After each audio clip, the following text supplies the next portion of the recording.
My name is Maya, and a few weeks ago, my ex-husband's new wife told my daughter something so cruel, so personal, that it cracked the surface of everything I'd worked to rebuild after my divorce. She looked my daughter in the eye and said, "Your mom couldn't even keep a family together." My daughter is 11. She was just trying to enjoy a birthday party for her stepbrother, but instead she heard a woman who barely knows her mother try to rewrite our entire story in one sentence. I didn't find out until after, and when I did, I wanted to scream. I wanted to drive straight to their house and demand an apology, but I didn't. I stayed quiet. I let it settle. I let my daughter decide how she wanted to handle it. And at that next party, with a room full of kids and cupcakes and parents who had no idea what was coming, she picked up a fork, tapped a glass, and said, "Can I share what my dad texted my mom last night while lying next to you?" Everyone froze, and just like that, the party ended early. It's strange how silence can feel louder than words. After my divorce, that silence lived with me. It was in the mornings when I packed my daughter's lunch alone, in the nights when the other side of the bed stayed cold, and in the space between text messages that used to come in at all hours, now replaced by formal updates like, "I'll pick her up at 3. I'm 36. I work from home as a freelance writer, which sounds more flexible than it feels. I live in a small 2-bedroom townhouse just outside of Austin with my daughter, Aria. She's 11, all heart and curiosity, with a sense of emotional radar I never had at that age. She's the kind of girl who hugs her friends longer than necessary and always asks me if I've eaten when she gets home from school. She didn't ask to grow up in a house without both parents, but she never once made me feel like I wasn't enough. Her dad, Daniel, and I were married for 12 years. We met in college, fell hard, married young, and tried to make life work as it came at us. The early years were good, messy, but real. When Aria was born, something shifted.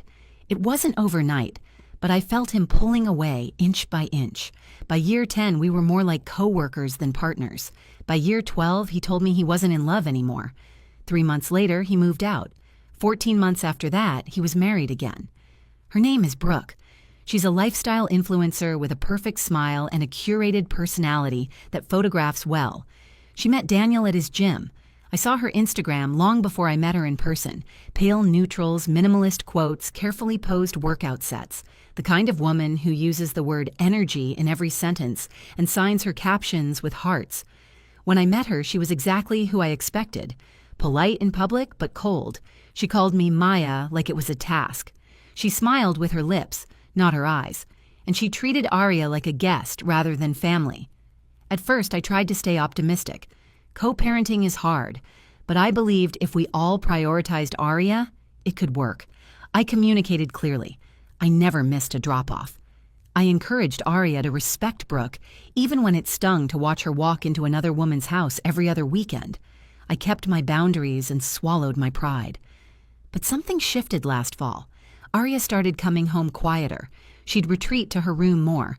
She stopped telling me stories about her weekends, which had once poured out of her in colorful detail. One evening, as we were unloading groceries, she said, "Brooke made a post and didn't tag me in the pictures, even though I was there." I asked if that bothered her. She shrugged, then said, "I just felt invisible." I wanted to reach out. I wanted to say something to Daniel, but I didn't.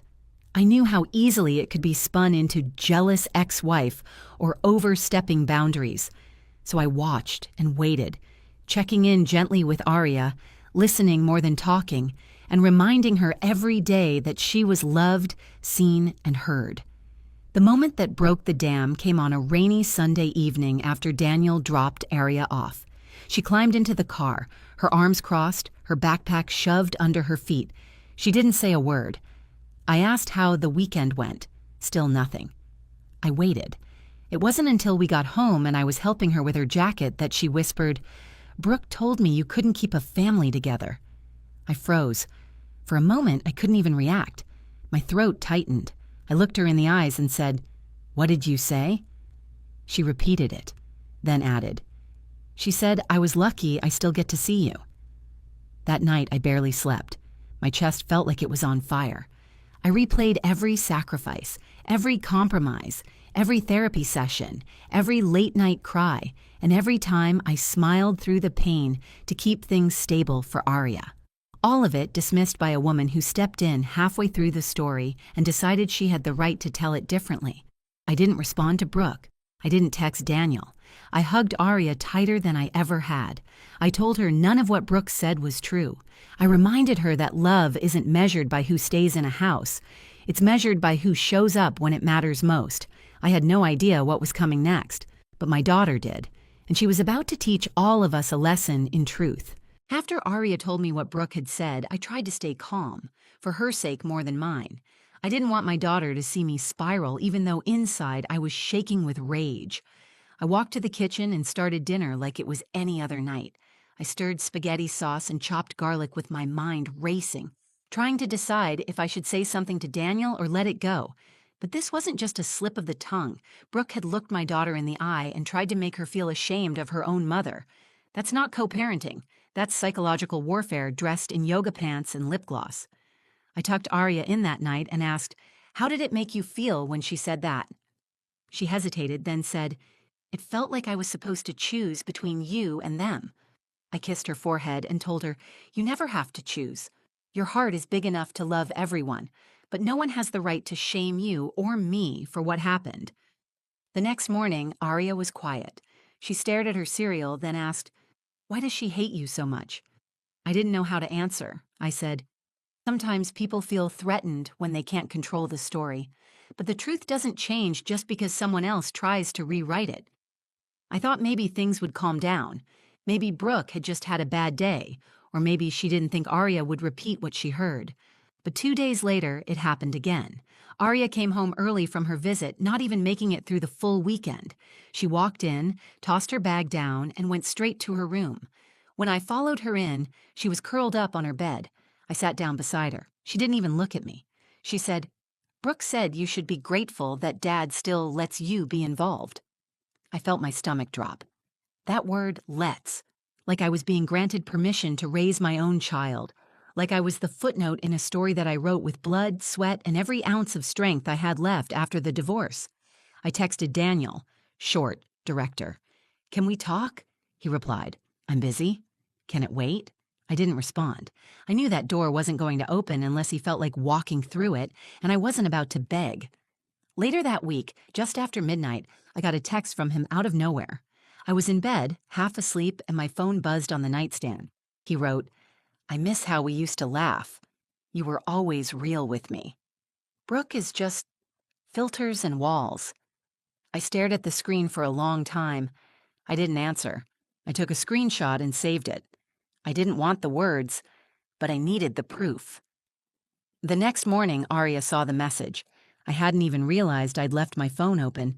She walked into the kitchen holding it and asked, "Did he mean it?" I looked her in the eyes and said, "It doesn't matter. What matters is that we don't let people lie to us about who we are." She nodded, but she was already thinking about something. I could see it in the way her face changed, the way her jaw clenched slightly like it did when she was preparing to answer a hard question in class. She didn't say much that day, but she started watching me more closely, noticing things. How I double-checked her homework, how I packed extra snacks in her bag, how I hugged her longer when she looked tired. The next weekend was Brooke's son Braden's birthday party. He was turning 8. They invited Arya, and to my surprise, she wanted to go. She said it like a decision, not a request. "I'm going," she told me. "I want to see something." I looked at her, studying her face. She wasn't angry. She was calm. She had made up her mind. I asked, "Are you sure?" She nodded. "Yes." I dropped her off at their house on Saturday afternoon. As she walked up the driveway, surrounded by balloons and loud music and camera phones capturing every second, she didn't look back once. She walked through that front door like she belonged there, but she carried something with her that they weren't expecting. She had heard everything they said, and she wasn't going to stay quiet. Saturday morning felt heavier than most. Arya was already up when I came downstairs. She had dressed herself, combed her hair, and was zipping up her hoodie with a strange calmness in her eyes. She ate her breakfast without a word. No humming, no silly jokes, none of the quiet chatter she usually filled the room with. Just quiet focus. I was the one with nerves. Every part of me wanted to tell her she didn't have to go. I wanted to say, forget it, let's do our own thing today. Just us. But I also knew something deeper was happening inside her. This wasn't a girl being dragged into drama. This was a girl walking into it with her head up. "You sure you want to go?" I asked, watching her lace up her sneakers. She looked up at me and nodded. "I need to."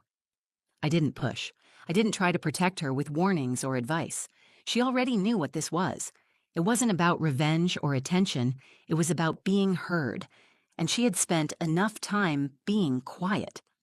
The party was at Daniel and Brooke's house. Suburban, two-story, white siding, everything always picture perfect.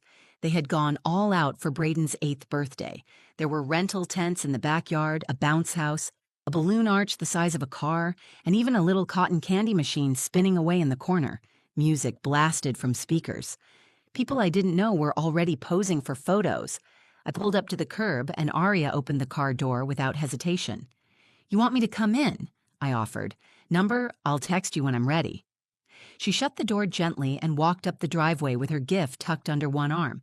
I watched her until she disappeared through the front door, swallowed by the crowd. Back home, I couldn't focus. I tried reading, then cleaning, then scrolling through my phone, but my mind kept going back to that morning, to her face, to the determination in her voice. 2 hours passed, then 3. I kept checking my phone, waiting for the message that she wanted to be picked up, and then, just after 3 p.m., my phone lit up. Not with a message from her, but with one from another parent. "Hey, just checking in. Everything okay? We had to leave the party early. There was kind of a scene." My stomach dropped. Before I could respond, my phone buzzed again. This time, it was Aria. "Can you come now?" I drove faster than I should have. When I pulled up, she was already outside, sitting on the front steps with her jacket on and her party favor bag at her feet. Her eyes were clear. Her posture was relaxed. She looked like someone who had finished what they came to do. She climbed into the car and buckled her seatbelt. I looked over at her, waiting for her to speak. She didn't right away. She just sat quietly for a few moments. Then she said, "I told them the truth." I didn't ask what she meant. Not yet. I knew she would tell me when she was ready. But something had changed. Something significant. And the strange thing was, she didn't seem shaken or scared. She looked lighter. That evening, as she helped me set the table for dinner, she finally explained. They were doing this thing where all the kids had to say something nice about Braden in front of everyone. Like a memory or compliment, she said. I nodded. And after it got quiet, I stood up and said I wanted to share something too. She paused. I said, "Can I tell you all what my dad texted my mom last night while he was lying next to Brooke?" I froze mid-step. She continued, "Nobody said anything. It was like everything stopped." She told me that Daniel tried to interrupt, but she kept going. She read the text from his phone that he had sent me, word for word, out loud, to everyone. "I miss how we used to laugh. You were always real. Brooke's just filters and walls." My mouth went dry. "You did that?" I asked. She nodded. "I wanted them to know what kind of man he really is, and what kind of woman she really is for trying to tear you down." I didn't know what to say. I just looked at her. My daughter. 11 years old. Braver than most adults I've ever met. That moment, her decision to speak, her refusal to be silent, changed everything. It wasn't just about me. It was about her voice, her story, and the truth she chose to defend. She didn't yell. She didn't cry. She didn't need to.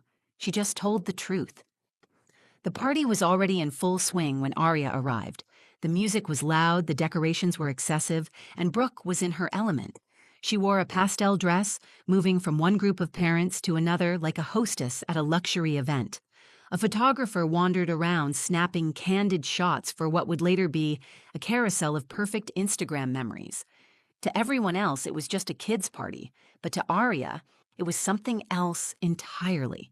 It was a stage. Aria greeted a few kids she recognized, handed Braden his gift, and took her place at a table near the back.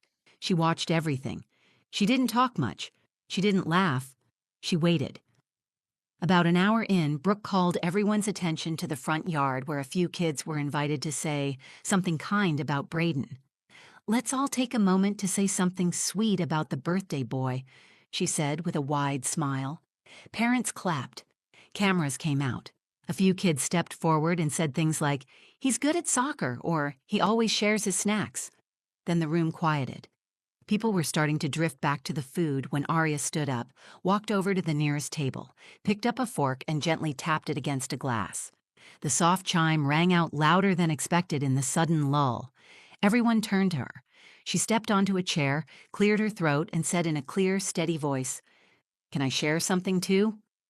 There was a short silence, and Brooke smiled tightly, already reaching out like she was going to gently guide Arya back down. But Arya didn't move. She said, "I just want to tell you all what my dad texted my mom last night while lying in bed next to Brooke." The words hit the air like a dropped plate. The party stopped. No music, no chatter. Even the cotton candy machine whirred into silence. All eyes were on her. Arya reached into the pocket of her hoodie and pulled out a printed copy of the screenshot. She unfolded it with both hands and read it aloud, not loudly but clearly enough for the room to hear. "I miss how we used to laugh. You were always real. Brooks just filters and walls." Gasps echoed across the backyard. One of the moms dropped her drink. A few kids just stood in confusion, but the adults knew exactly what they had just heard. Brooke froze, her hand still awkwardly suspended in the air. Her smile was gone. Her mouth parted slightly, but no words came out. Daniel, who had been talking to a few dads near the grill, turned around slowly and stared at Arya with wide eyes. He looked like someone had yanked the floor out from under him. Before anyone could speak, Arya turned to Daniel and added, "Don't text Mom like that if you're going to let your wife lie about her to me." Silence. Then someone whispered, "Is she serious?" Another voice asked, "Was that real?" And just like that, the atmosphere shifted. Brooke's carefully crafted world began to crack. Daniel opened his mouth like he was going to respond, but he didn't. He just stood there, blinking, caught between damage control and complete humiliation. Brooke finally spoke, but her voice wavered. "That's not appropriate. This is a child's party." Arya didn't flinch. Neither is telling a child that her mom failed at keeping a family together. A few parents stepped away. Someone took their kid by the hand and left. The photographer packed up his camera and walked to his car without saying a word. One of the moms muttered something about not wanting to be part of this drama and followed. The party deflated in minutes. No more music, no more cake, no more photos. Brooke walked into the house without saying anything. Daniel followed her, then turned back briefly, meeting Arya's eyes. She held his gaze, firm and calm. He dropped his eyes. Arya walked back to the front yard, texted me, and waited on the steps like nothing had happened. But everything had. By the time I arrived, the guests were already leaving. Some looked confused, others just looked uncomfortable. But Arya looked peaceful. She had used her voice not to embarrass someone, but to defend the truth. She hadn't lashed out. She had spoken clearly, simply, and honestly. And in doing so, she shattered a lie that had been following both of us for years. That was the moment everything changed. Not just for Brooke, not just for Daniel, but for me. Because my daughter didn't just defend me, she freed me. When we got home from the party, Arya kicked off her shoes like it was any other Saturday. She hung her hoodie on the hook, washed her hands, and wandered into the kitchen to grab a juice box. Not a single trace of guilt or regret crossed her face. She was calm, steady, grounded in what she had done. I stood there watching her, still stunned. Not by what she said, but by how confidently she had said it. There was no cruelty in her delivery. She hadn't tried to shame anyone or turn it into a performance. She had spoken the truth in the one place it was being constantly twisted. Later that night, after dinner, we sat on the back porch. The sky was that quiet pink you only get in early spring. Arya leaned her head on my shoulder, and for a few moments, we just listened to the wind. Then she asked, "Did I make it worse?" I turned to her and shook my head. You made it real. You spoke the truth when no one else would." She looked relieved, but there was still something in her eyes. I asked, "Why now? Why at the party?" She answered without hesitation, "Because she said what she said to hurt you, and no one said anything, not even Dad. I waited for someone to speak up, and no one did. So I did." I reached over and took her hand. "You shouldn't have had to." "I know," she said, "but I'm glad I did." That's the part that hit me the hardest. She didn't do it for revenge. She didn't do it to get attention or stir drama. She did it because she knew silence would be more painful than anything else. She saw a lie, and she refused to let it live one more day. In the days after the party, there was fallout. Brooke blocked me on every platform. She deleted several of her curated posts from that day. She made a vague story post about protecting your peace and removing toxic energy. But the likes and comments were down. People weren't buying it. Daniel didn't reach out immediately, but eventually he sent a message. "I didn't know she'd say that. I didn't mean for this to happen." I replied once. "She's your daughter. She didn't break anything. She just stopped pretending." He never responded again. Word got around. A few moms texted me to say they were proud of Arya. One even said, "I wish I had that kind of courage when I was her age."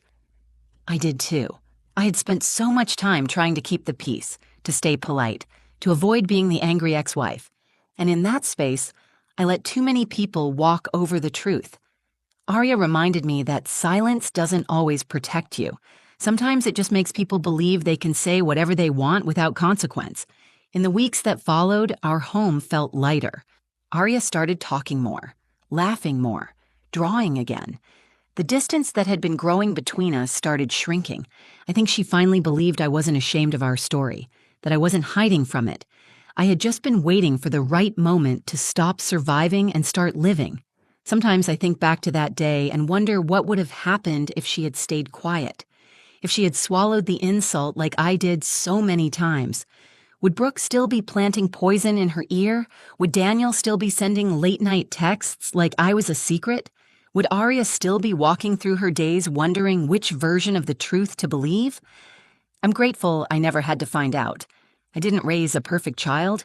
I raised a brave one. The kind who knows that love and honesty belong in the same room.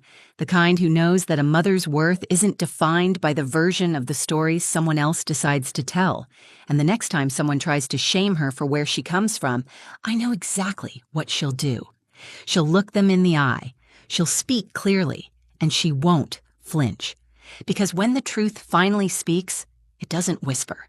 It rings like a fork on a glass at a party no one will ever forget.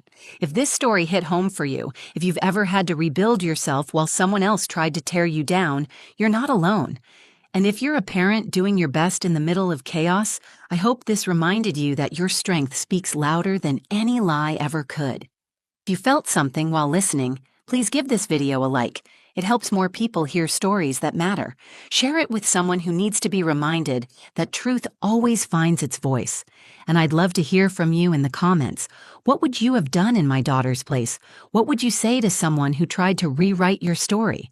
And if you want more real stories like this, about family, resilience, and learning to stand tall again, make sure to subscribe and turn on notifications. This is a space for truth, not perfection. Thanks for watching. I'm Maya, and this was our story.